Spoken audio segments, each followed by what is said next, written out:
अड्डा, मैं हूं तमन्ना। उत्तर प्रदेश में चुनावी बिगुल बजाते हुए कांग्रेस पार्टी की अध्यक्षा सोनिया गांधी आज काशी पहुंची, सीधे प्रधानमंत्री मोदी को चुनौती देने।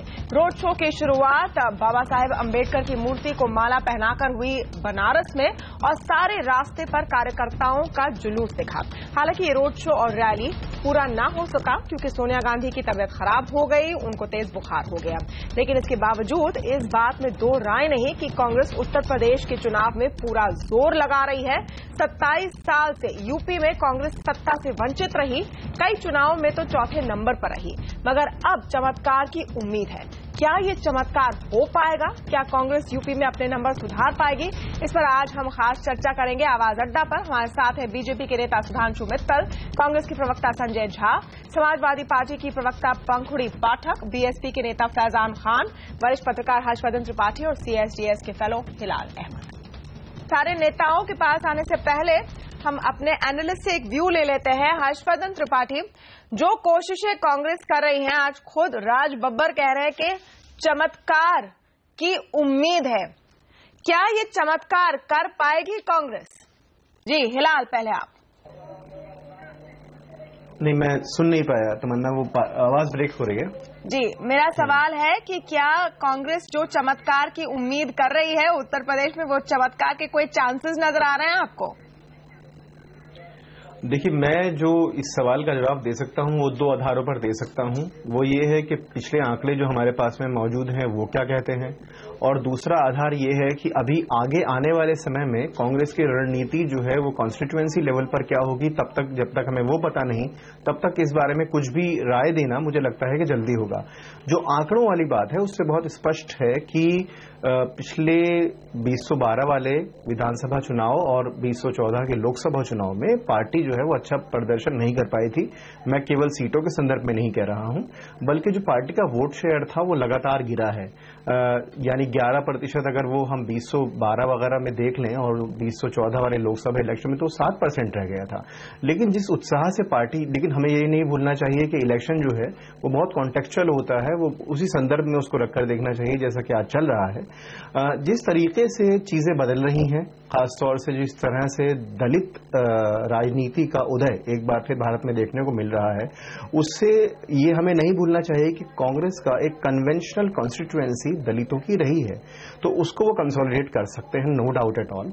इसी तरह से एक मुस्लिम कॉन्स्टिट्यूएंसी हमेशा कांग्रेस के पास रही है। हिलाल, आप दलितों और मुस्लिम की कॉन्स्टिट्यूएंसी एक ऐसे स्टेट में इसकी बात करें जहां पर एसपी और बीएसपी ने अपने पूरे पॉलिटिक्स इन कॉन्स्टिट्यूएंसीज के बेसिस पर खड़ी की है, तो मैं आपके पास आती हूँ उस एनालिसिस को पूरा करने। लेकिन संजय झा भी हमारे साथ जुड़ चुके हैं कांग्रेस पार्टी के।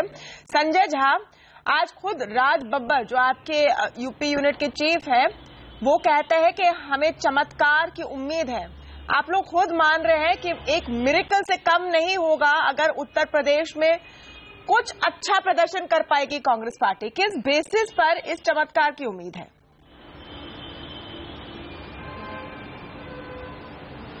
देखिए तमन्ना जी, हम बहुत ही आशावादी हैं और इसके पीछे बहुत बुनियादी कुछ मसले हैं। जिस तरीके का मैं समझता हूं एक नकारात्मक एक माहौल अभी उत्तर प्रदेश में है, और मैं समझता हूं सारे देश में है, जहां पर सिर्फ अल्पसंख्यकों और दलितों की बात मत ही कीजिए। मैं तो समझता हूं कि इन पर तो इतनी संजीदा एक तरीके से हमले हो रहे हैं, लेकिन जिस तरीके से आप देखिएगा कि हर वर्ग के लोग अभी नाखुश हैं। महिला वर्ग पर जिस तरीके के अत्याचार या बलात्कार के हमले हो रहे हैं, इस पर तो मैं समझता हूं कि सारे देश को शर्मिंदा होनी चाहिए। और यहां पर कांग्रेस पार्टी मैं समझता हूं कि राजनीति से उभर के आ रही है। हम ये समझते हैं कि देश में बहुत 2 सालों तक लोगों ने नरेंद्र मोदी जी के भाषण पर बहुत विश्वास किया, लेकिन अब लोग ये समझ गए हैं कि भाषण से न शासन मिलता है न राशन मिलता है। आप देखिए, आप नरेंद्र मोदी की बात कर रहे हैं, हमारे देश के सामने बहुत मुकाबले हैं, बहुत इसलिए है क्योंकि आप नरेंद्र मोदी की बात कर रहे हैं। सोनिया गांधी ने रैली की शुरुआत बनारस से की, जो पीएम की कॉन्स्टिट्यूएंसी है, लेकिन सरकार तो उत्तर प्रदेश में समाजवादी पार्टी की है। आप एसपी को क्यों भूल गए हैं? सारा फोकस बीजेपी और पीएम मोदी पर। उसका भी मैं देखिए, मैं उसका जवाब देता हूं। देखिए, जहां तक अखिलेश यादव जी का ये सरकार का सवाल है, जब उन्होंने चुनाव जीता था तो बहुत लोगों ने कहा था कि क्या गुंडा राज फिर से वापस आएगा, और दुर्भाग्य की बात है कि वो अंत में वो हकीकत सिद्ध हुआ है। जहां तक भाजपा का सवाल है, देखिए अब भाजपा को उत्तर प्रदेश से आप हटा नहीं सकते हैं, क्योंकि आपको याद मैं दिलाऊंगा कि चाहे वो मुजफ्फरनगर के हादसे हों या आप देखिए जो दादरी में हुआ, जिस तरीके से अमित शाह ने कैराना के बारे में बहुत चर्चा की जब उनकी भाजपा की वहां पर एक बातचीत हो रही थी। और यहाँ पर उनके जो नए नए जो शख्स हैं जैसे सुरेश राणा, ये लोग सब चाहते हैं कि वहां पर एक सांप्रदायिक राजनीति का एक माहौल किया जाए। संजय झा ने भाजपा का वहाँ 71 एक सदस्य है लोकसभा। तो भाजपा को सीरियस कंटेंडर मान रहे हैं? मैं समझता हूँ कि समाजवादी पार्टी और भाजपा दोनों हमारे निशाने पर है। नहीं, समाजवादी पार्टी एक आफ्टर थॉट था, to be honest. Sudhanshu Mittal ji, Rahul Gandhi भी जब आए थे यूपी हाल फिलहाल में, सुधांशु जी, उन्होंने कहा था कि अखिलेश ठीक ठाक लड़का है। तो वो तो है ठीक ठाक लड़के शायद, लेकिन असली निशाने पर बीजेपी है। और प्रधानमंत्री मोदी के कॉन्स्टिट्यूएंसी से जो आज ये पूरा रोड शो शुरू हुआ, उससे आपकी क्या रीडिंग है?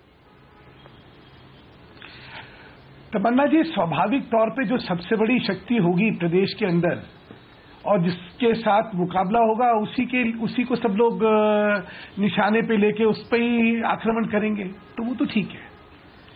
अभी मैं संजय जी की भी सुन रहा था, वैसे राहुल जी की भी सुन रहा था, ये भी देख रहा हूं। मैं दो विनम्रता से चीजें कहना चाहूंगा। वैसे कटाक्ष में कहूंगा तो कहूंगा बेगानी शादी में अब्दुल्ला दीवाना हो रहा है, न 3 में न 13 में, लेकिन चलिए कोई बात नहीं।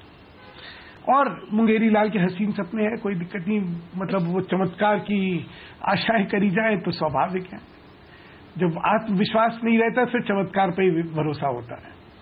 लेकिन मैं दूसरे पे आना चाहता हूं। देखिए, यूपी का इस समय राजनीतिक परिप्रेक्ष्य क्या है। यूपी के अंदर कानून व्यवस्था को लेके एक अराजकता का, एक आतंक का, एक दहशत का, एक गुंडाई का माहौल है। और इस समय जनता अगर किसी एक चीज के लिए देख रही है तो वो इससे निजात पाने के लिए देख रही है। उसी के साथ साथ भ्रष्टाचार से वो त्रस्त रही है जी। तो ये दो चीजें हैं, ये गुंडाई, ये आतंकी माहौल, ये भ्रष्टाचार का। तो ये दो राजनीतिक दल जो बाकी हैं, सपा और बसपा, ये इन दोनों के प्रतिबिंब हैं। और इस वजह से आज जो भाजपा उभर के आई है, चाहे वो लोकसभा में आई हो, और जो आज भी इस समय विकल्प में है सबसे ज्यादा, इसीलिए है क्योंकि भाजपा के प्रति लोगों में एक ये विश्वास है कि ना यहाँ गुंडाई होगी, ना यहाँ पे भ्रष्टाचार। सुधांशु जी, तो आप कांग्रेस की जो कोशिशें हैं, क्योंकि उन्होंने काफी सतर्कता दिखाई है, वो एक्टिवली उन्होंने अपना चीफ मिनिस्टरियल कैंडिडेट अनाउंस कर लिया, जिस तरह का प्रोएक्टिवनेस उन्होंने उत्तर प्रदेश में दिखाई है वो पहले कई दिनों से नहीं दिखी। आप उनको सीरियसली ले रहे हैं? एक बड़ा अच्छा शेर था, सब पे साकी की नजर हो ये जरूरी तो नहीं, सबकी साकी पे नजर हो ये जरूरी है, मगर सब पे साकी की नजर हो ये जरूरी तो नहीं। तो कांग्रेस कब तक कर रही है, जरूर करती है, उसे क्या हम लोगों को कहना। ओके, मुझे मानना है कि वहां पे एक सरकार है जो कि जिसने लोगों को निराश करा है और उसका विकल्प भाजपा निकल के आई है। ओके, और इतनी सी चीज है। ओके, चूंकि कांग्रेस की स्ट्रैटेजी पर हम फोकस कर रहे हैं, इसलिए संजय झा को आंसर देने का मौका देंगे और फिर आएंगे फैजान और पंखुड़ी के पास। जी संजय। आपने देखा होगा कल गुजरात के मुख्यमंत्री ने फेसबुक पर अपनी इस्तीफा दी। यही दिखाता है कि भाजपा के कितने बड़े कठिनाइयों का उनको सामना करना पड़ रहा है। अभी भी इनका अहंकार और घमंड में सुन रहा हूं, लेकिन अभी शायद नरेंद्र मोदी जी को एक गाना बहुत याद आता होगा, कभी खुद पे कभी हालात पे रोना आया, बात निकली तो हर एक बात पे रोना आया। तो सच्चाई तो है सुधांशु जी कि आपके सामने आपकी भविष्य अब उज्जवल नहीं है। भारत के लोग वो बयानबाजी, नाटकबाजी, ड्रामेबाजी, नौटंकीबाजी सब अच्छा, क्योंकि आप आनंदीबेन की बात कर रहे हैं भाषण संजय झा, क्योंकि आनंदीबेन की आज संजय झा बात कर रहे हैं, आनंदीबेन ने औपचारिक तौर पर तो ये कहा क्योंकि वो इसलिए रिजाइन करे कि वो 75 साल की होने जा रही है, शीला जी 78 साल की है। एज फैक्टर क्या एक फैक्टर, इस पर हम आगे आएंगे। लेकिन पंखुड़ी पाठक बहुत समझे थे कि बरसात में बरसेगी शराब, आई बरसात तो बरसात ने दिल तोड़ दिया। संजय जी, ये आपकी कहानी है। ओके, आज दोनों सुधांशु मित्तल और संजय झा अपने अपने शेर तैयार करके आए। बहुत बढ़िया। हम तो इतना कहेंगे कि सरकती जाए है रुख से नकाब आहिस्ता आहिस्ता, सरकती जाए है रुख से नकाब आहिस्ता आहिस्ता। देखते जाइए, भारत की आवाम आपको देख रही है। आपका जो है और तुम्हारे प्यार में बस फर्क है इतना, यहाँ तो जल्दी जल्दी है, उधर आहिस्ता आहिस्ता। ओके, इस सेशन पर, इस पूरे शेरो शायरी पर थोड़ा सा ब्रेक। पंखुड़ी जी, आपकी जल्दबाजी है कि जल्दी जल्दी वो नकाब गिर जाए। ओके, मैं नहीं जानती हूँ कि आप कुछ तैयार करके आई है नहीं, लेकिन आप सीधा जवाब दे दीजिए, क्योंकि इस सब में एक बात तो साफ है कि आपकी जो सरकार है, अखिलेश सरकार है, उस पर खूब सारे सवाल उठ रहे हैं। आजम खान के बर्ताव पे सवाल उठ रहे हैं, और समाजवादी पार्टी इस वक्त इस बेसिक सवाल का जवाब नहीं दे पा रही कि क्या वो उत्तर प्रदेश में लॉ एंड ऑर्डर को संभाल पा रही है या नहीं।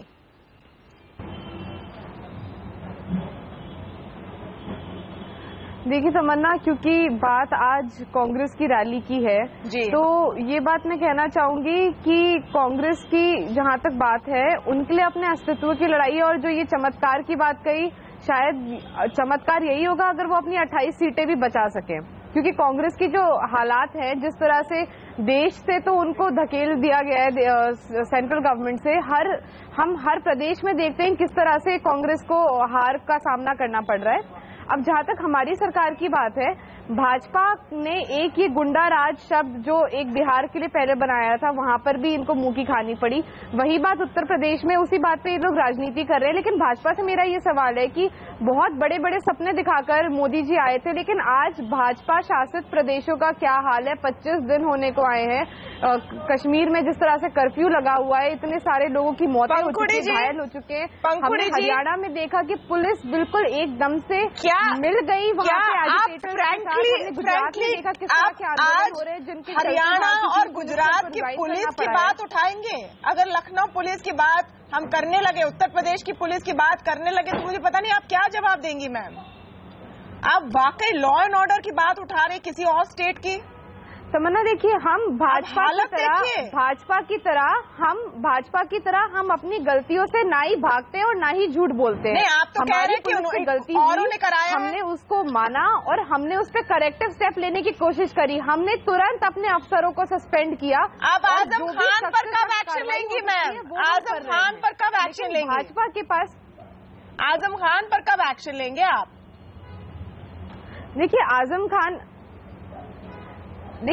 खान साहब ने जो भी आज स्टेटमेंट दी है, वो हमारी पार्टी लाइन से हटके है। हम लोग ये पूरी जो वारदात हुई है, इसको हम पूरी तरह से इन्वेस्टिगेट कर रहे हैं। हम इसको पॉलिटिकल कॉन्स्पिरेसी नहीं मान रहे। हालांकि इस पे बहुत ज्यादा राजनीति हो रही है, ये बात हम जानते हैं। लेकिन हमारा मानना है कि ये एक गैंग का काम है और उनको हम लोग पकड़ने की पूरी तरह से कोशिश कर रहे हैं। I am sorry, I don't know कि कैसे आप डाइवर्ट कर रही हैं पूरे टॉपिक को, लेकिन सुधांशु मित्तल इसका जवाब दे, क्योंकि बीजेपी को चुनौती दी और फिर हम आएंगे फैजान भाई के पास। जी तमन्ना जी, एक सीधी सी स्पष्ट बात समझ लीजिए, जहां भाजपा की सरकारें हैं, अगर भाजपा की सरकारें जनता की उपेक्षा में खरी नहीं उतरेंगी तो जनता हमें सबक सिखाएगी। प्रश्न यूपी का हो रहा है। प्रश्न यह है कि क्या वहां पे सपा सरकार जो है वो खरी उतर रही है। एक आजम खान, एक महिला सरकार, सुनिए, एक भाजपा की सरकार बिहार में नहीं है। प्रश्न यह है कि अगर एक महिला के साथ बलात्कार हो और किस स्थिति में हो, मतलब दहशत आ जाती है सोच के कि बुलंदशहर में जो हुआ था, और उसके बाद आजम खान कहें कि ये राजनीतिक षड्यंत्र है।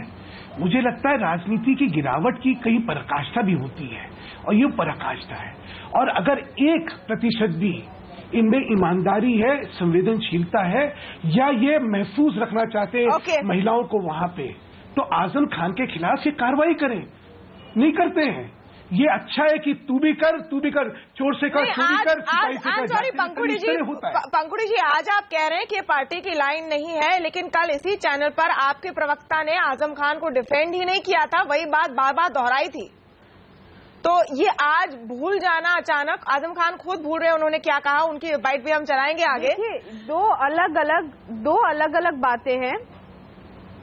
देखिए, दो अलग अलग बातें हैं। आज जो इसमें पीड़िता है, उनके पिताजी ने भी ये बात कही कि जिस तरह से इस पूरे मुद्दे का राजनीतिकरण हो रहा है, वो बहुत परेशान है इस बात को लेकर। और हम भी ये मानते हैं कि इस तरह के गंभीर और संवेदनशील मुद्दे पर राजनीतिकरण नहीं होना चाहिए। अगर किसी भी पार्टी का कोई सुझाव है, वो हमें कंस्ट्रक्टिव वे में उसे बताए। लेकिन जहां तक आजम खान साहब की बात है, उनके पास क्या फैक्ट है जिसके बेसिस पर उन्होंने ये स्टेटमेंट दी, ये मैं नहीं जानती। और ये जवाब उन्हें ही देना होगा। वो आगे आकर बताएं कि किस तरह से क्या ऐसी जानकारी उनके पास है जिसके तहत वो ये बात बोल रहे हैं। मुझे नहीं लगता कोई जानकारी है, क्योंकि आज तो वो डिनाई कर रहे हैं। आज तो वो डिनाई कर रहे हैं। आजम खान आज डिनाई कर रहे हैं। ऐसे गंभीर मुद्दे पे की जा रही है। आजम खान आज तो डिनाई कर रहे हैं और आगे हम आपको बताएंगे कि आजम खान क्या कह रहे हैं। लेकिन फैजान खान, आप इसमें आइए, क्योंकि हमारा मूल टॉपिक कांग्रेस पर है।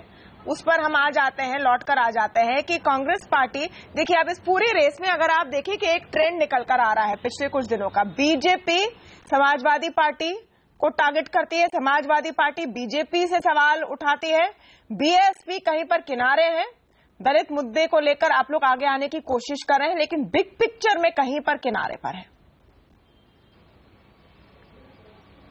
अपनी बात कहने से पहले, हेलो जी हम सुन रहे हैं। अपनी बात कहने से पहले जी तमन्ना जी, सबसे पहले मैं कांग्रेस के बारे में कुछ कहने से पहले मैं ये बता दूं कि फैजान खान बसपा की तरफ से ये चाहता है कि मैं सबसे पहले सोनिया गांधी जी की तबीयत अचानक वहां खराब हुई है, शिष्टाचार के नाते ये हमारा फर्ज है कि मैं उनके तबीयत के जल्द से जल्द सेहतमंद होने के लिए दुआ करता हूं। अब भाई बात कांग्रेस की रैली की, तो कांग्रेस की रैली जहां तक आप बात कर रही हैं, कांग्रेस रैलियां आज से नहीं वर्षों से चला रही है।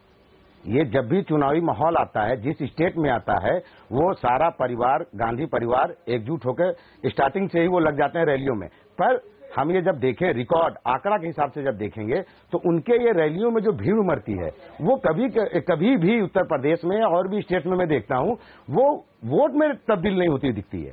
कहीं पर भी आप देखें, वो वोट में तब्दील नहीं होती है। राहुल गांधी आते हैं, आप एक आंकड़ा मैं आपको बता दूं, रायबरेली अमेठी में 2012 में आप देखेंगी तो 10 में से 7 सीट ये हारते हैं।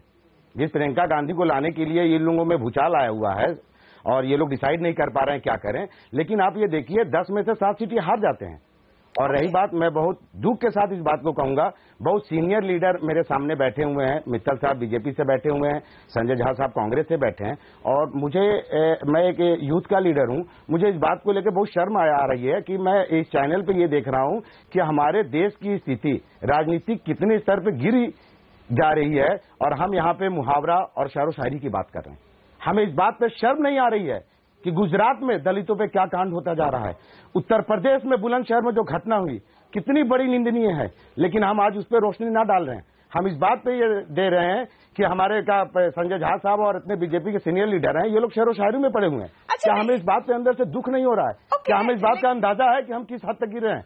और बहुजन समाज पार्टी को जो आपने कहा किनारा, हम इस बात को आपको बता दें, 2007 का रिकॉर्ड देख लें, बहन जी 4 बार मुख्यमंत्री उत्तर प्रदेश में रही हैं और पूरा हिंदुस्तान देखा है उनके लॉ एंड ऑर्डर को कि वो किस तरह से उत्तर प्रदेश में मेंटेन रखते हैं। 2014 में क्या हुआ, 2014 में जो हुआ उसके बेसिस पर ये सवाल आते हैं। और फैजान जी, मैं आपकी बात समझ सकती हूँ कि इतने बड़े मुद्दे हैं, दुखद मुद्दे हैं, लेकिन उनकी जवाब देने के पहले जो सुधांशु जी और संजय झा जी कह रहे थे, वो इन लाइटर नोट है। मुझे लगता है वो किसी का अपमान करने की कोशिश कर रहे थे, हालांकि वो खुद अपनी बात बताएं इस पर। बहरहाल वो जो भी रहा, पर देश की मैं स्थिति को देखते हुए हमारे पास उत्तर प्रदेश में बुलंदशहर का घटना इतना बड़ा घटना है। नहीं, बिल्कुल बड़ी घटना, सारी घटनाओं की बात करेंगे, पॉलिटिकल एनालिसिस करने बैठे हैं जी। ओके, सुधांशु जी और संजय झा, आप मित्तल साहब से ये पूछिए, आप मित्तल साहब से ये पूछ लीजिए। अच्छा, सुन रहे हैं मित्तल साहब, आपको सुन रहे हैं। तमन्ना जी, अभी फैजान जी ने बहुत अच्छे शब्दों में हमारे घटियापन का जिक्र करा। फैजान जी, मुझे तो तब दुख हुआ कि जब मैनपुरी में 2 दलित 15 रुपए का उधार ना चुका पाए और उनकी हत्या कर दी गई और बहन जी घर में बैठी रही। मुझे उस समय दुख हुआ जब एक शब्द नहीं बोला बहन जी ने। यूपी के अंदर दलितों की हत्या हो रही है और आप चुप हैं। क्या दिखाता है? आपकी संवेदनशीलता दिखाती है। सर आपको एक चीज बता दूं, देखिए दलितों को लेकर बोलते हैं, आप जब बोले थे मैं नहीं बोला, आप जब बोले मैं नहीं बोला। देखिए शिष्टाचार कहता मुझे मेरी बात रखनी। हाँ बोलिए प्लीज। ये दिखाता है आपका दोहरा चेहरा, आपका दोहरा चेहरा, आपका चाल चरित्र चेहरा दिखाता है कि राजनीति करनी है। 11 तारीख को कांड हो और 19 तारीख को बहन जी को याद आता है कि अरे इसके बारे में मुझे बोलना है, और आप दलितों के हमदर्द बन जाते हैं। मैं एक पूछना चाहता हूं कि दलितों का प्रतिनिधित्व करने का आपको किसने वो दे दिया लाइसेंस? भाई सारे दलित समाज में सबसे ज्यादा राजनीतिक कार्यकर्ता भाजपा में, सबसे ज्यादा एमएलए भाजपा में, सबसे ज्यादा एमपी भाजपा में, सबसे ज्यादा मंत्री भाजपा में, और दलित समाज का प्रतिनिधित्व। फिर गुजरात में ऊना कांड जैसी बड़ी घटना कैसे हो जाती है मित्र साहब? मैं आपसे सिर्फ सवाल क्योंकि आप गुजरात की बात कर रहे हैं। ओके संजय झा, अपनी बात रखें, लेकिन उसके पहले यूपी की बात जो सुधांशु मित्तल कह रहे हैं कि लखनऊ में जो दलित पीटे गए, नहीं लखनऊ में जो दलित पीटे गए, और उन्होंने कहा है कि अब हम कारकस नहीं उठाएंगे। ये सिर्फ गुजरात की कहानी नहीं है, ये लखनऊ में भी हुआ है, और तब संजय झा तब ऐसी आवाजें नहीं आई। तमन्ना जी, मैं इतना ही कहूंगा कि अभी जिस तरीके से एक योजना बनाया गया है दलितों के विरुद्ध, और मैं समझता हूं कि इसके बारे में देश में सब लोगों को चिंता है। मैं यहां बीएसपी के जो प्रवक्ता हैं उनको बताना चाहूंगा कि देखिए, हम लोग चारों आदमी जो यहां प्रवक्ता बैठे हुए हैं, हम लोग राजनीतिक प्रतिद्वंदी हो सकते हैं, एक दूसरे के दुश्मन नहीं हैं। तो यहाँ पर बातचीत में यदि किसी ने एक अंदाज से यदि सुधांशु जी ने कुछ कहा, मैंने जवाब दिया, इसको आप मजाकिया मत समझिए। और आपसे मुझे ज्यादा उम्मीद थी, क्योंकि आपकी वही पार्टी है, और आपको मैं याद दिलाना चाहूंगा कि भाजपा सांप्रदायिक हो सकती है, और यहाँ पर जो हमारे समाजवादी के हैं वो गुंडा राज और जंगल राज के बिल्कुल वो चैंपियन है। लेकिन आपकी पार्टी जब वहां उत्तर प्रदेश में 5 साल तक थी और आपको बहुत बड़ा बहुमत मिला हुआ था, तो आप लोगों ने बहन जी का पूरा मूर्ति बनाया, और कितना भ्रष्टाचार हुआ था वो दुनिया जानती है। इसीलिए आप लोगों को उस हार का सामना करना पड़ा, और 2014 के लोकसभा में आपको एक भी सीट नहीं मिला। तो जरा जब आप बात करते हैं तो जरा समझदारी दिखाइए। यहाँ पर हम लोग बातचीत करने आए हैं, दर्शक भी हम लोगों से कुछ उनको अपेक्षा है। तो यहाँ आप यदि हम लोग झूठ बात करेंगे तो दर्शक समझ जाएंगे। चाहे आपको लगे कि आपकी बनावटी भाषा में लोग बेवकूफ बन रहे हैं, कोई बेवकूफ नहीं बनता है।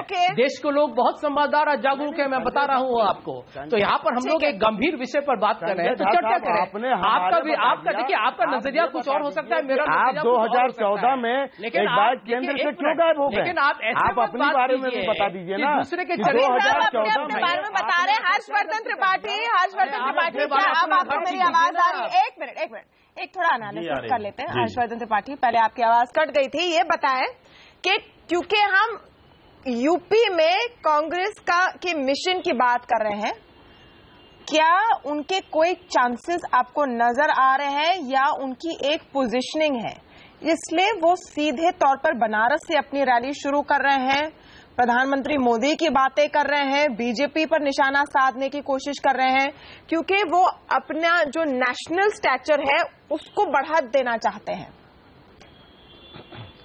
देखिए तमन्ना, इसमें 3 बातें हैं जो बहुत जरूरी हैं। जो सारी बहस हो रही थी तो उसमें बार बार बात निकल के एसपी, बीएसपी और बीजेपी पे चली जा रही थी। तो एक तो मुश्किल है कि कांग्रेस को दरअसल सचमुच कोई चमत्कार ही बचा सकता है, लेकिन जो कांग्रेस ने अभी किया है या जो स्ट्रेटेजी कांग्रेस कर रही है, उसको मैं मानूंगा कि उनके पास जितने हथियार बचे थे, जितनी उनकी गुंजाइश थी, उसमें बेस्ट पॉसिबल वेपन्स उन्होंने इस्तेमाल किए, जो राजबब्बर और शीला दीक्षित को उन्होंने उतारा। एक बड़ी मुश्किल आप देखिए, मई 2012 सबको याद होगा, जब नितिन गडकरी राष्ट्रीय अध्यक्ष हुआ करते थे भारतीय जनता पार्टी के, और एक बड़ी रैली हुई थी रामलीला मैदान में, और उस वक्त ट्रक पर इसी तरह से नितिन गडकरी ऊपर थे, और अचानक उनको धूप की वजह से वो गिर पड़े, और ढेर सारे चैनलों ने उसको इस तरह से पेश किया कि जैसे एक पार्टी के राष्ट्रीय अध्यक्ष गिरता है तो उन्होंने उसको तबीयत से ज्यादा उस पार्टी की स्थिति से जोड़ दिया।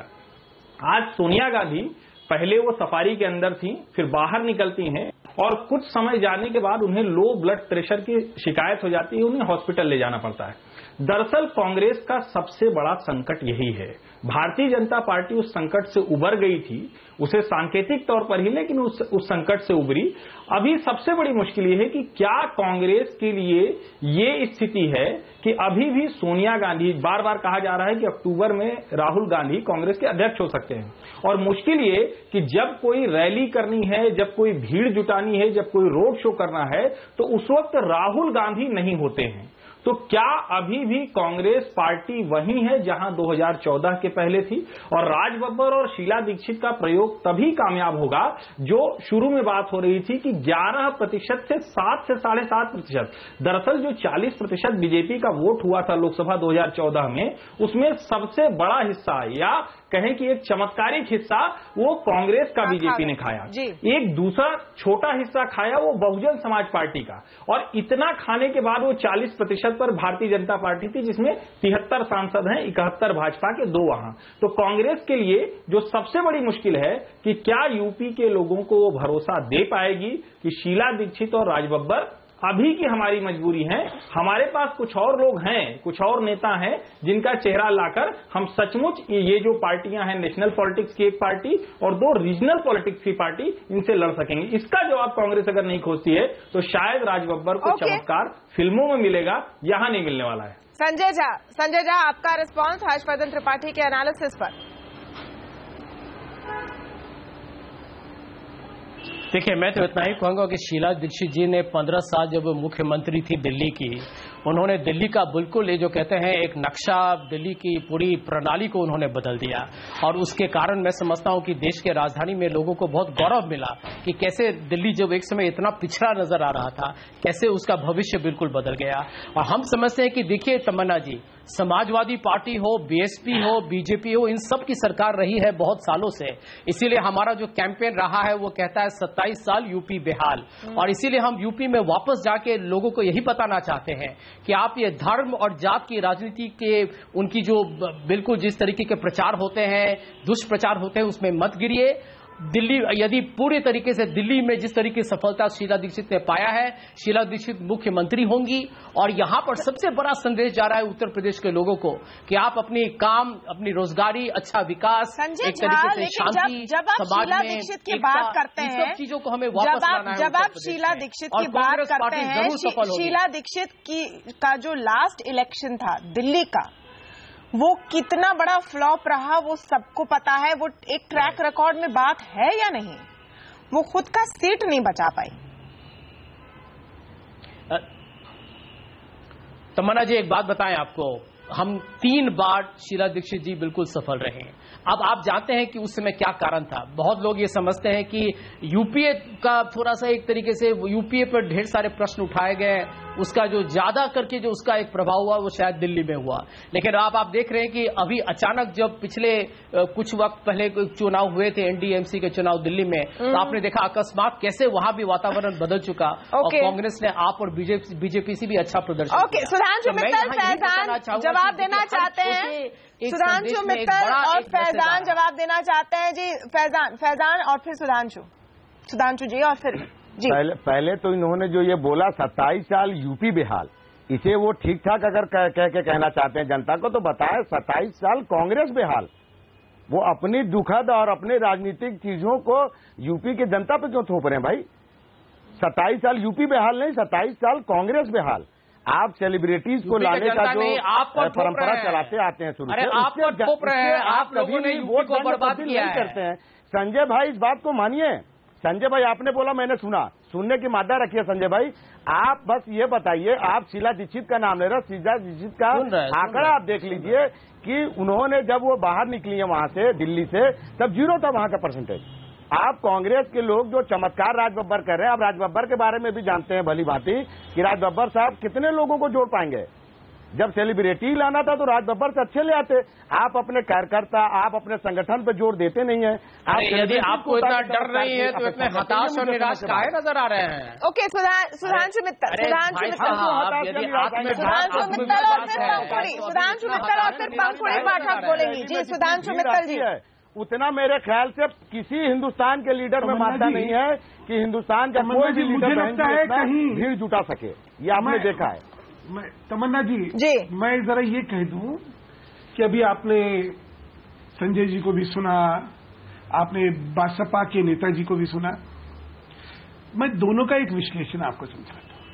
पहले बसपा वाले क्योंकि अभी बोल रहे थे, थोड़ा इनको समझा दूं। आप लोग किस चीज के लिए खड़े होते, ये मैंने तो आज तक समझ नहीं पाया। भ्रष्टाचार की प्रतिमूर्ति और प्रतिबिंब अगर हिंदुस्तान की राजनीति में किसी को कहा जाएगा तो बसपा और इनके नेताओं को कहा जाएगा। इस कदर भ्रष्टाचारी सरकार थी कि इनका सुपड़ा साफ होना पड़ा 2012 में और 2014 में, और अभी भी कोई सुधार नहीं आया। इनके विधायक, इनके बड़े बड़े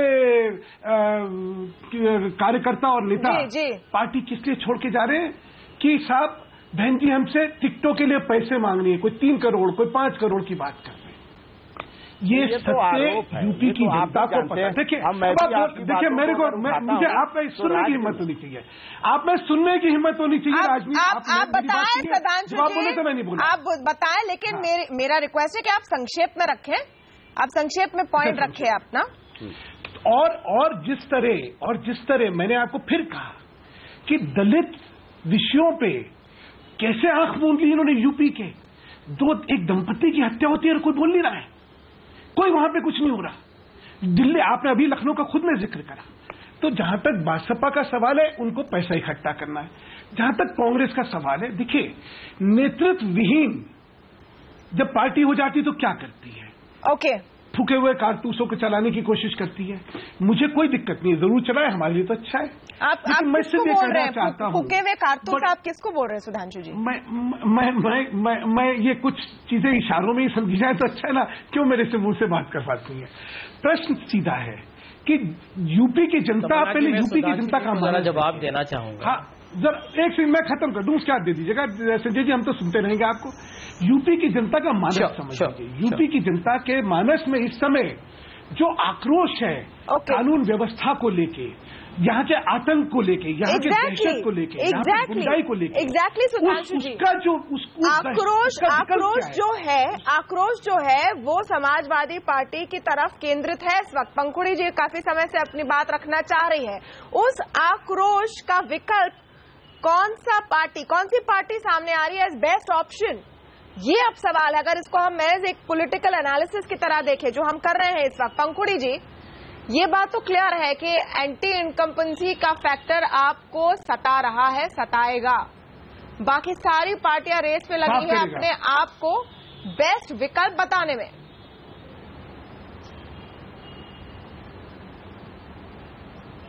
देखिए भाजपा तो आक्रोश की बात करेगी, लेकिन मेरा ये मानना है कि इस समय जो सबसे ज्यादा आक्रोश है पूरे देश में वो भाजपा के खिलाफ है। क्योंकि एक तो जिस तरह के जुमलेबाजी की गई चुनाव में, जिस तरह के अच्छे दिनों के सपने दिखाए गए, एक के बाद एक वो सारे सपने झूठे साबित हुए, और जिस तरह से इस सरकार का असली जो चेहरा है वो सामने निकल कर आया। बड़ी बहुमत में सभी वर्गों के लोगों ने, सभी धर्मों के लोगों ने इनको वोट दिया, और उसके बाद जिस तरह से इनका जो दलित विरोधी चेहरा था, इनका जो मुस्लिम विरोधी चेहरा था, वो उभर कर अब सामने आ रहा है। तो पूरे देश में इनके खिलाफ आज आक्रोश है। और जहां तक उत्तर प्रदेश की बात है, आज हम कांग्रेस की बात, अब आपने मुझे बोलने नहीं दिया है तब से। कांग्रेस की एक बात मैं कहूंगी कि कांग्रेस पूरी तरह से नेतृत्वहीन है, कोई उनके पास नेतृत्व नहीं है। प्रशांत किशोर जी अपनी जितनी ताकत लगा सकते हैं लगा रहे हैं। उत्तर प्रदेश की जनता राहुल गांधी जी को नहीं देखना चाहती थी तो उन्होंने राहुल गांधी जी को आउट कर दिया।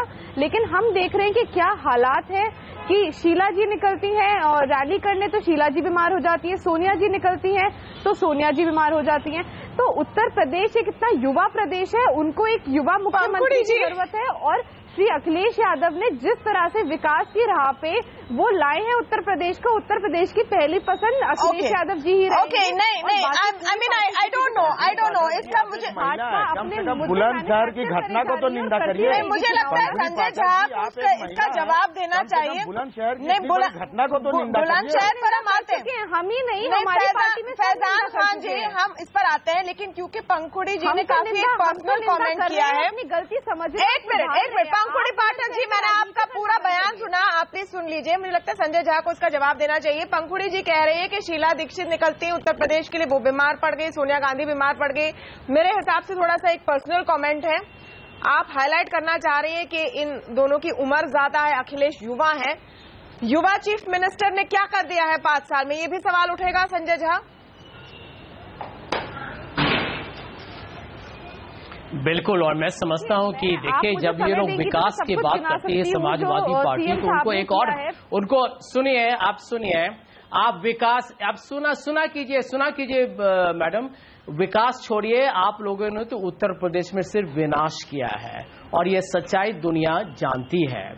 और तमन्ना जी मैं इतना ही बताऊंगा, यहाँ पर सुधांशु जी बड़े भाषण दे रहे हैं, ये यही पार्टी है यहाँ पर योगी आदित्यनाथ जैसे लोग हैं, साक्षी महाराज जैसे लोग हैं, मुजफ्फरनगर के हादसे में किए हुए संजीव बलियान को कैबिनेट का पोजीशन दिया गया है।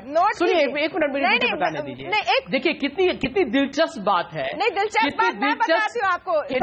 जी एक मिनट मुझे 15 सेकंड दीजिए, कितनी दिलचस्प बात है कि यहाँ पर तीनों पार्टी बीएसपी, समाजवादी पार्टी और भाजपा बात हो रही है कांग्रेस पार्टी की। यही बात ये सिद्ध करता है कि कांग्रेस पार्टी इस चुनाव के पूरे रेस में प्राथमिकता की स्थान कांग्रेस पार्टी पाएगी। और इसीलिए मुझे पता नहीं ये चमत्कार होगा या नहीं संजय झा, लेकिन मुझे कांग्रेस पार्टी मुझे दिलचस्प बात ये इनके मुझे दिलचस्प बात बार ये लग रही है। और एक मिनट संजय झा जी, एक minute, I have to take a break please Sanjay Jha ji please. अच्छा, हमारे व्यूअर्स ये नोट करें कि जब भी संजय झा से पूछा जा रहा है समाजवादी पार्टी के बारे में, ये नोट कीजिए हमारे व्यूज, जब भी संजय झा को पूछा जा रहा है समाजवादी पार्टी के बारे में, 1-2 लाइन के बाद वो वापस बीजेपी पर आ जाते हैं। क्यों?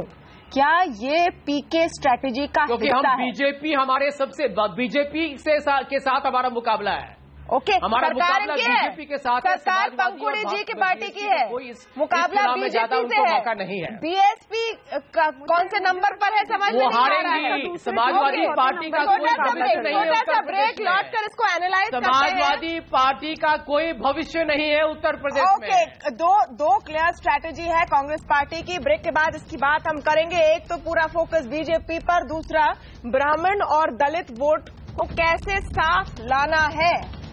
मुस्लिम वोट को तो वो अज्यूम कर रहे हैं कि उनके पास आएगा ही।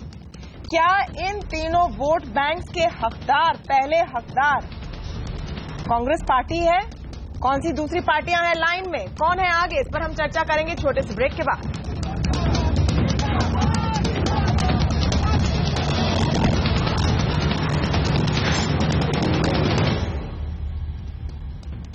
कांग्रेस के मिशन यूपी की आज हम बात कर रहे हैं, इसलिए बात कर रहे हैं क्योंकि सोनिया गांधी ने पूरे यूपी मिशन की शुरुआत आज की बनारस में रोड शो करके, प्रधानमंत्री की कॉन्स्टिट्यूएंसी है। इनफैक्ट जब वो बीमार रही, उनको बुखार हो गया और उन्हें खत्म करना पड़ा रोड शो को जल्द ही, तो प्रधानमंत्री ने ट्वीट करके उनका हाल भी पूछा। हम पूछ रहे हैं आज कि क्या यूपी में कांग्रेस का चमत्कार हो पाएगा? राजभवन ने खुद कहा कि चमत्कार की हमें उम्मीद है, यूपी में चमत्कार होते हैं। देखिए कि 2014 में बीजेपी के लिए किस तरह का चमत्कार हुआ, तो उन्हें भी चमत्कार की उम्मीद है। क्या कह रहे हैं हमारे दर्शक इसके बारे में हम आपको दिखाएंगे आगे। आप भी हिस्सा ले सकते हैं सीएनबीसी आवाज की ट्विटर हैंडल पर, ये पोल अभी भी खुला हुआ है। आइए हमारे पैनलिस्ट के पास चलते हैं। हिलाल, सारे फैक्टर्स की जो बात हो रही है, इसमें बार बार समाजवादी पार्टी को निशाना बीजेपी बना रही है। बीजेपी ने हमेशा कहा है कि समाजवादी पार्टी हमारे लिए एक नंबर 1 कंटेंडर है। कांग्रेस कह रही बीजेपी हमारे लिए नंबर 1 कंटेंडर है। समाजवादी पार्टी अक्सर बीएसपी की बात करती है। तो कैसे आप इस पूरे जाल को देख रहे हैं? बहुत ही दिलचस्प, आपने बहुत ही दिलचस्प कॉन्फ़िगरेशन बताया है। और ये अगर हम जो राजनीतिक तौर पर अब अपनी कॉन्स्टिट्यूएंसी तय करते हैं कि आपको किसको एड्रेस करना है, ये उससे बहुत स्पष्ट है। कांग्रेस अगर बीजेपी को टारगेट करती है तो वो राष्ट्रीय स्तर पर अपने आप को साबित करना चाहती है कि वो राष्ट्रीय पार्टी है। अगर बीजेपी टारगेट कर रही है समाजवादी पार्टी को, तो वो बहुत स्पष्ट तौर पर ये कह रहे हैं कि हम कांग्रेस का विकल्प हैं और जैसा चमत्कार हमने 2014 में किया था, हम वैसा दोबारा करना चाहते हैं। एसपी बीएसपी जो है वो दोबारा से अगर हम देखें तो जैसे कहा जाता है कि जो उनकी अपनी कॉन्स्टिट्यूएंसी है, यादवों की कॉन्स्टिट्यूएंसी या दलितों की कॉन्स्टिट्यूएंसी, उसको होल्ड करना चाहते हैं और इसलिए एक दूसरे की तरफ जो है उनको वो पा रहे हैं कि वो उनका निशाना है। लेकिन इसके बीच में एक और महत्वपूर्ण बात है जो कि अभी तक हमारी चर्चा में नहीं आई है, मुझे लगता है कि उस पर भी बात होनी चाहिए, और वो ये है कि राजनीतिक तर्क क्या है, नेता अच्छे हैं या नहीं है, किसने किसका मुद्दा उठाया या नहीं उठाया है, लेकिन जो विकास किसी चिड़िया का नाम नहीं होता है। विकास को आप कैसे इंप्लीमेंट करेंगे, और हम बराबर ये बात कह रहे हैं कि एंटी इनकम्बेंसी की बात है या नहीं, तो हमें ये भी याद रखना पड़ेगा कि जिस एंटी इनकम्बेंसी की बात हम कर रहे हैं वो जितनी एसपी पर लागू होती है उतनी बीजेपी पर भी लागू होती है। लोगों को पता है कि सरकार केंद्र में किसकी है। तो जो यूपी है वो भारत का हिस्सा है, और केंद्र के साथ में भी जो एंटी इनकम्बेंसी फैक्टर है वो उसको हम बिल्कुल नजरअंदाज नहीं कर सकते हैं। तो मुझे लगता है कि इस कॉन्फ़िगरेशन को हमको इस तरह से देखना चाहिए। एक और चीज छोटी सी मैं इशारा करना चाहूंगा, अगर कांग्रेस ये समझती है, जो मुस्लिम वोट की आपने बात की थी ब्रेक पे जाने से पहले, तो मुझे लगता है कि वो शायद वो अभी पूरी तरह से इस चीज को पचा नहीं पाए हैं।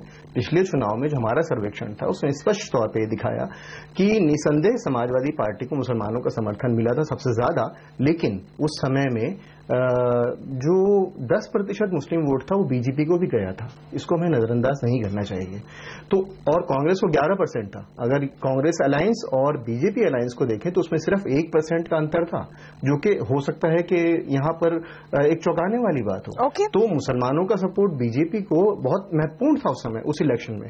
अब स्थिति कैसी होगी, जो कि एक एंटी मुस्लिम माहौल जिस तरीके का यूपी में बनाया जा रहा है, मुझे नहीं लगता कि वैसा होगा।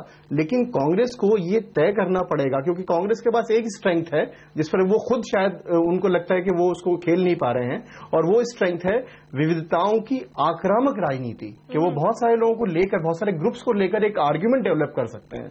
लेकिन अभी भी राहुल, सोनिया, प्रियंका के पीछे वो लोग पड़े हैं, उसके बियॉन्ड नहीं जा रहे हैं। और उसके राहुल, सोनिया, प्रियंका और अब शीला दीक्षित। हर्षवर्धन त्रिपाठी का एनालिसिस लेकर फिर से नेताओं के पास चलूंगी। हर्षवर्धन जी, पंखुड़ी पाठक ने बात की सोनिया गांधी और शीला दीक्षित की इस लिहाज से कि दोनों की तबीयत खराब हो गई जब वो यूपी के लिए निकले और उनकी उम्र हो चली है। अखिलेश एक यंग चीफ मिनिस्टर हैं उनके सामने। क्या ये एक फैक्टर है यूपी जैसे राज्य में जहां इतनी पॉपुलेशन है, इतनी यूथ पॉपुलेशन है? देखिए, निश्चित तौर पर तमन्ना ये बड़ा फैक्टर है, लेकिन एक बड़ी मुश्किल हो गई है कि पूरी समाजवादी पार्टी को बचाने के लिए अखिलेश का सिर्फ नौजवान होना एकमात्र काबिलियत बताई जा रही है। तो ये बड़ी मुश्किल हो गई। लेकिन मैं यूपी के पर्सपेक्टिव में एक जो बड़ी चीज है कि जो बार बार ये कहा जा रहा है कि इतना गुत्थम गुत्था क्यों हो गया है समीकरण, किसी को समझ में नहीं आ रहा है कौन किसको एड्रेस कर रहा है, कौन किस जाति को पकड़ना चाह रहा है। अगर हम पूरे उत्तर प्रदेश के सारे चुनावों को देख लें तो नेशनल पार्टियों को फॉरवर्ड कास्ट का वोट मिलता ही रहा है। 2007 उसका बड़ा एक्सेप्शन रहा है, जब मायावती के साथ एक सतीश मिश्रा अचानक आते हैं और वो हाईकोर्ट से वकालत करते करते सुप्रीम कोर्ट से अचानक वो मायावती के सिपा सालार होते हैं और पता नहीं कहां से सारे ब्राह्मण उधर टूट के चले जाते हैं। वो एक अलग तरह की सोशल इंजीनियरिंग थी, और जिसके बाद माना गया कि अब ब्राह्मण कहीं भी जाएगा।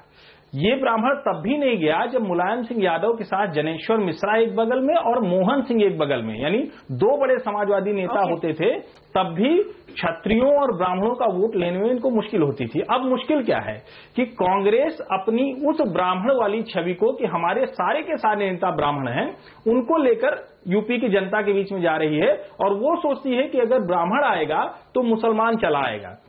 बार बार जो एक एनालिसिस लोग कर रहे हैं कि दलित आएगा, मुझे लगता है कि इससे बड़ा दीवा स्वप्न नहीं हो सकता कि दलित मायावती को छोड़कर अगर कहीं जाएगा तो वो जो धम्म चेतना यात्रा भाजपा का झंडा लगा के हो रही उधर तो जा सकता है, लेकिन वो किसी भी हाल में अब कांग्रेस के पास तब तक नहीं जाएगा जब तक कांग्रेस उसे साइजेबल न दिखाई दे। तो मुझे हर्षवर्धन त्रिपाठी को लगता है अभी भी बीजेपी के चांसेस हैं कि दलित वोट उनके पास जाएंगे। लेकिन सुधांशु जी, क्योंकि आप इतना ऑब्जेक्टिव एनालिसिस भी करते हैं, इसलिए मैं आपसे फ्रैंकली ये सवाल पूछ रही हूं और एक फ्रैंक आंसर की उम्मीद करती हूं कि ऊना में जो हो रहा है और देश के दूसरे हिस्सों में रोहित वेमुला के केस के बाद, सही हो या गलत, एक एंटी दलित इमेज बनी है या नहीं, और ये आपको भारी पड़ सकता है या नहीं, ये आप लोग की इंटरनल अंडरस्टैंडिंग है या नहीं?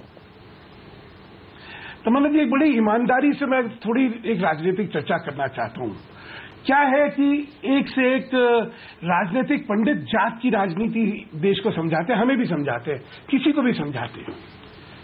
मैं कुछ सत्य आपके सामने रखना चाहता हूं। ये कोई राजनीतिक किसी विशेष राजनीतिक दल पे कटाक्ष नहीं है। देखिए, एक शेर था, 2 और 2 का जोड़ हमेशा 4 कहां होता है, सोच समझ वालों को थोड़ी नादानी दे मौला। ये जितने पंडित हैं ना जो जात की राजनीति समझा के बताते हैं कि भाई कैसे इधर से ये जात वहां चली गई वहां चली गई। अभी हर्षी ने बताया कि भाई 2007 एक अपवाद था जहां पे कि ब्राह्मण जो है दलित के साथ मिल गया और हो गया। सोशल कास्ट इंजीनियरिंग कर दी थी। ये कास्ट इंजीनियरिंग तो 2012 में भी करी थी, 2012 में भी करी थी मायावती जी ने, लेकिन क्या हुआ? क्यों? ये सत्य नहीं है। सत्य क्या है देखिए, दो तरह की जात, सुधांशु जी, लेकिन एक जात होती है बिहार में हुआ आपके साथ, जो बिहार में हुआ आपके साथ, उसको अगर आप एनालाइज करें, क्योंकि हम एक ऑनेस्ट एनालिसिस यहाँ पर कर रहे हैं और इसमें मैं आपके पास आऊंगी, लेकिन फैजान खान का भी इनपुट मैं चाहती हूँ। बिहार एक एग्जाम्पल था कि अगर सारी पार्टियां एक साथ आ जाएं और वो दलित प्लस ओबीसी प्लस मुस्लिम ऑल वर्सेस बीजेपी का अगर एक इक्वेशन बने तो मुश्किल हो जाता है। इसलिए फैजान खान, बार बार सवाल ये हो रहा है कि क्या आप कांग्रेस के साथ जुड़ेंगे, किसी गठबंधन का हिस्सा बनेंगे? नहीं, आप पहले मैं आपको स्पष्ट कर दूं इस बात को कि बहन जी ने, हमारे आला कमान ने पहले ये दिशा निर्देश दे दिया कि हम किसी भी पार्टी से अलायंस नहीं करेंगे। तो उनका फैसला, तो अब हम इस पे फैसले पे कोई चर्चा नहीं कर सकते हैं क्योंकि बहन जी ने इस पे स्टेटमेंट दे दिया है कि हम किसी भी पार्टी से अलायंस नहीं करेंगे। दूसरा, मित्तल साहब से मैं एक बात कह दूं कि मित्तल साहब ने अभी ये बात कहा कि जो है आप इस विचारधारा से मित्तल साहब भाजपा को निकालें प्लीज। मेरा रिक्वेस्ट है आपसे कि अमीरों को अमीर करें, गरीबों को और गरीब करें। छात्र आपके केंद्र के शासन में सबसे ज्यादा परेशान हुआ, किसान सबसे ज्यादा परेशान हुआ, दलित सबसे ज्यादा परेशान हुआ, मुसलमान सबसे ज्यादा परेशान, फिर सबका साथ सबका विकास कहाँ रह गया? और मैं कांग्रेस से ये बात पूछना चाहता हूं, दोनों नेशनल पार्टी हमारे सामने बैठी हुई है कि जो आज भाजपा जिस ढर्रे पे चल रही है, कांग्रेस ने ही उन्हें उतारा इस ढर्रे पे लाने के लिए। देश के आजादी के बाद कांग्रेस ने ही सबसे ज्यादा दलितों का उत्पीड़न किया, मुसलमानों का। सच्चर कमेटी का रिपोर्ट आपके सामने है संजय झा साहब, सच्चर रिपोर्ट का रिपोर्ट आपके सामने है। उस सच्चर रिपोर्ट पे बीजेपी और क्या काम करती है कि अलीगढ़ मुस्लिम सिटी पे बयानबाजी करती है, उसको खत्म करने का प्रयास करती है। तो सर आप कहां पर स्पष्ट करते हैं? और दलित उत्तर प्रदेश में, मुसलमान उत्तर प्रदेश में, मैं आपको बता दूं खास तौर से बहन कुमारी आपको 0 सीट मिले हैं 2014 में, 0। कांग्रेस को भी 2 मिल गए जो लेकिन हमारा वोट परसेंट 2014 में जो हुआ उसको भूल नहीं सकते। अभी संजय झा साहब ने कहा। ओके संजय झा, हाँ मैं मानता हूँ। तमन्ना जी एक मिनट, खान साहब जरा 2 मिनट सुन लीजिए। खान साहब, अभी तो आपको भारतीय जनता पार्टी बहुत सांप्रदायिक नजर आता है, लेकिन आप लोगों ने उनके साथ मिलकर उत्तर प्रदेश में सरकार चलाया था। देखिए तमन्ना जी, सच्चाई यही है कि भारतीय जनता पार्टी का जहां तक सवाल है, उनका विचारधारा ऐसा है कि अब वो मुसीबत में है। उनका ये कश्मकश और दुविधा में समझता हूं। उनका सोच ही यही है कि वो अल्पसंख्यों और दलितों के विरुद्ध रहेंगे।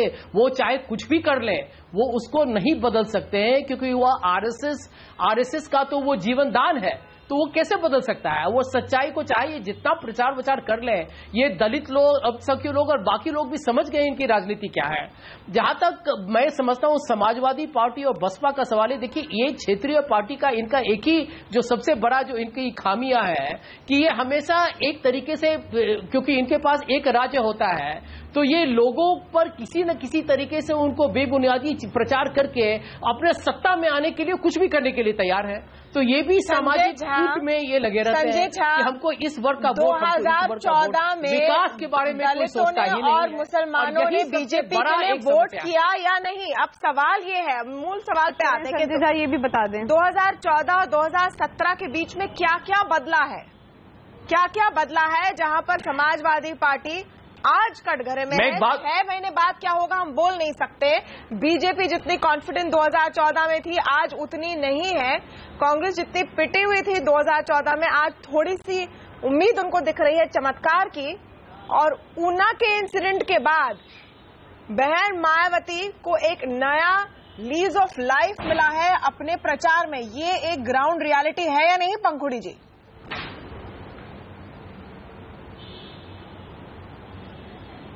देखिए, एक बात मैं कहना चाहूंगी कांग्रेस के बारे में कि बहुत बढ़ चढ़कर शोर मचाया जा रहा है। प्रशांत किशोर जी का जरूर असर है और जो स्ट्रैटेजी उन्होंने बीजेपी के लिए इस्तेमाल करी थी, अच्छे दिन, सबका साथ सबका विकास, उसी तरह के ये 27 साल यूपी बेहाल और दर्दे बनारस और जो भी इस तरह की ये सब चीजें एक प्रोपोगेंडा ये जो करा जा रहा है, मार्केटिंग टेक्निक्स इस्तेमाल करे जा रही हैं। लेकिन उत्तर प्रदेश की जनता ने बहुत साल देखा है, सारी पार्टियों को टेस्ट करा है। इतने साल कांग्रेस केंद्र में रही, उत्तर प्रदेश का कुछ भला नहीं कर पाई और भाजपा ने जो झूठे सपने दिखाए लोगों को वो भी सबके सामने। बसपा की बात है, मुझे लगता है अगर बसपा अपनी पार्टी को इस समय मायावती जी साथ रख पाए वही अपने में बड़ी बात होगी। क्योंकि जिस पंकुड़ी जी आपके पूरे प्रहार के बीच में, और आपको पूरा हक है, मैं बस आपको आजम खान की दो बातें सुनाना चाहती हूँ। एक जो उन्होंने कल कहा बुलंदशहर के केस पर, और आज जो वो कह रहे हैं, बस इसको आप सुन लीजिए। इस तरह से भी संज्ञान लेना चाहिए कि कहीं कोई विपक्षी विचारधारा और सरकार को बदनाम करने के लिए ऐसे लोग जो सत्ता में आना चाहते हैं वो तो ये कुकर्म नहीं कर रहे हैं, क्योंकि राजनीति में अब इतनी गिरावट आ गई है, इतनी गाली गलौज होने लगी है कि कुछ भी हो सकता है। हमने ये थोड़ी कहा विरोधियों के सदस्य से, हमने ये कहा कि इस पर भी देखना चाहिए कि चुनाव क्योंकि सामने है और इतने बहुत से हादसे हुए हैं, तो ये विरोध कहाँ से हो रहा है। विरोधियों की साजिश के शब्द तो हमने कहीं इस्तेमाल नहीं किया है। सीधे सीधे वो मुकर गए पंखुड़ी जी, सीधे सीधे वो मुकर गए, 24 घंटों में मुकर गए, क्योंकि इतना गुस्सा निकल कर आया। आज यूपी की जनता क्या ये सोच रही है, मुझे क्लियरली सुनाई नहीं दी, कल वाली मैं सुन चुकी हूँ। एक बात मैं कहना चाहती हूँ, आज वो कह रहे कि हमने कब कहा। प्रॉब्लम ये है कि आज के डेट में जब इतने कैमरा है, आप कैसे छुप सकते हैं।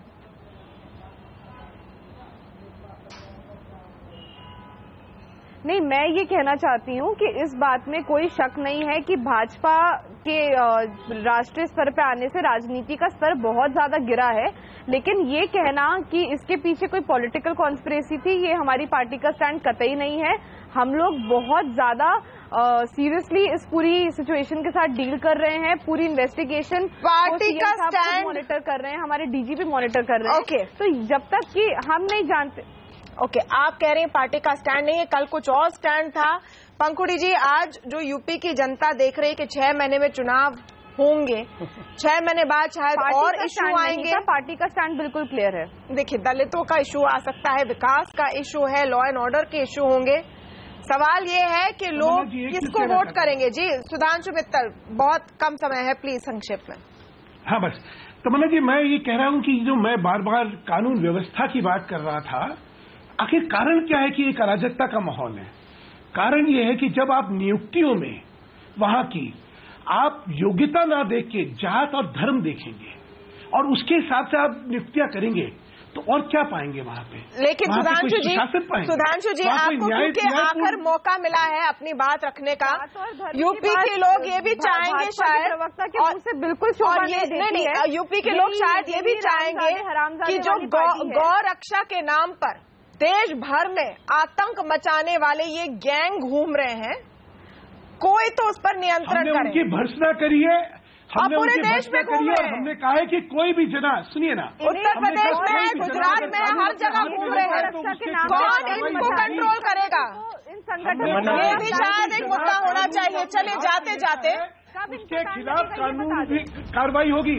पहले तो इनको बंद किया जाए, चले यहाँ पर जाते जाते बिल्कुल कहा कि किसी भी व्यक्ति को ये हक नहीं है कि कानून कह तो सब रहे हैं, लेकिन इनको बंद कौन करेगा? कह तो सब रहे हैं, इनको बंद कौन करेगा? ये भी एक बड़ा सवाल हो गया है। जाते जाते हमारा पोल, हमने पूछा लोगों से कि क्या कांग्रेस पार्टी के लिए उत्तर प्रदेश में चमत्कार हो सकता है। करीब 80% लोग कहते हैं नहीं, लेकिन 21% लोगों का कहना है हाँ, वो भी शायद काफी बड़ा फिगर है, चमत्कारी फिगर हो सकता है कांग्रेस पार्टी के लिए। चलिए, बहुत बहुत शुक्रिया आप सबका आज हमारे साथ आवाज अड्डा में जुड़ने के लिए। यूपी के चुनाव आने हैं, इस पर विश्लेषण जारी रहेगा आवाज अड्डा में, लेकिन फिलहाल इतना ही। नमस्कार।